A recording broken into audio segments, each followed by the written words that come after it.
In this video, I'm going to show you how you can link to a specific section in your Google Docs document. There are two methods, but let's start with the first method.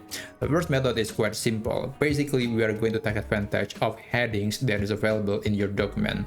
Let's say when I click this element or this link, it will bring me to this section of the document. What you need to do first is to make sure that you have some headings on this area.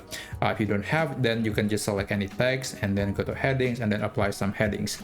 But I already have some headings here and I'm going to use this. But let's go back to the first title here, and I'm going to put a hyperlink for this title. Let's select the title and click hyperlink and click headings and bookmarks. And then I'm going to link to this area, which is the last heading on my document. So after that, when you click this, it will bring me right here to the document, to the area of the heading.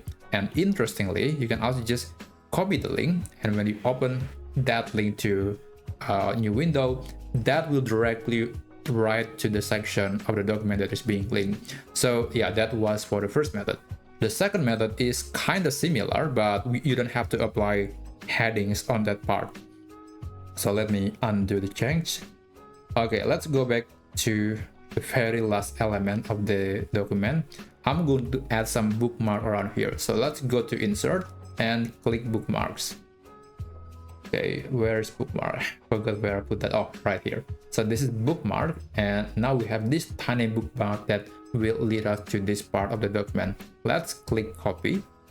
And now you can pretty much link it to anywhere. You can use this same method last before. You can click insert link, but we do not paste the link. Instead, we just need to go to bookmarks, and now we have this option.